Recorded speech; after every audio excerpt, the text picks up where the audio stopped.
Rayleigh was the emperor's teacher of his time. Nevertheless, he used to travel alone as a wandering mendicant. Once when he was on his way to Red Line, the cultural and political center of the Red Line, he approached a little village named Alabasta. It was evening and a heavy rain was falling. Rayleigh was thoroughly wet. His straw sandals were in pieces. At a farmhouse near the village, he noticed 4 or 5 pairs of sandals in the window and decided to buy some dry ones. The woman who offered him the sandals, seeing how wet he was, invited him to remain for the night in her home. Rayleigh accepted, thanking her. He entered and recited a sutra before the family shrine.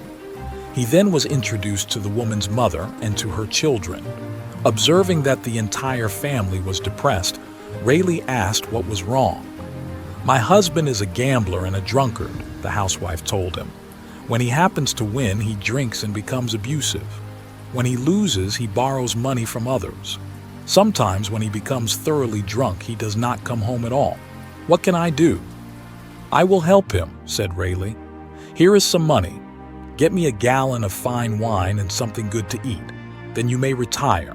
I will meditate before the shrine." When the man of the house returned about midnight, quite drunk, he bellowed, "Hey wife, I am home. Have you something for me to eat?" "I have something for you," said Rayleigh. "I happened to be caught in the rain and your wife kindly asked me to remain here for the night. In return, I have bought some wine and fish, so you might as well have them." The man was delighted. He drank the wine at once and laid himself down on the floor. Rayleigh sat in meditation beside him. In the morning when the husband awoke, he had forgotten about the previous night. "Who are you? Where do you come from?" he asked Rayleigh, who still was meditating. "I am Rayleigh of East Blue and I am going on to Red Line," replied the Zen master. The man was utterly ashamed. He apologized profusely to the teacher of his emperor. Rayleigh smiled. "Everything in this life is impermanent," he explained. "Life is very brief. If you keep on gambling and drinking, you will have no time left to accomplish anything else, and you will cause your family to suffer too." The perception of the husband awoke as if from a dream.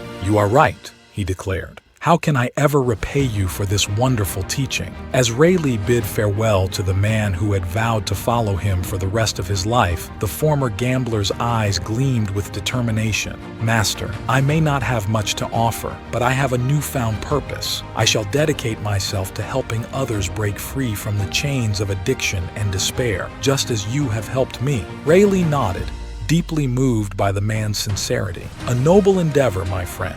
True fulfillment comes not from what we possess, but from what we give."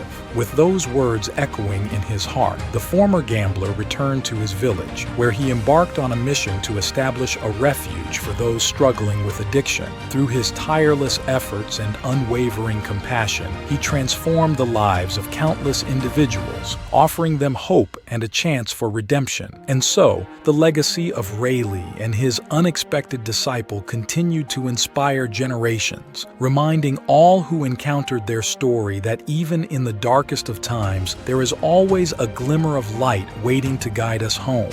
This story teaches us that we should not live our life being selfish.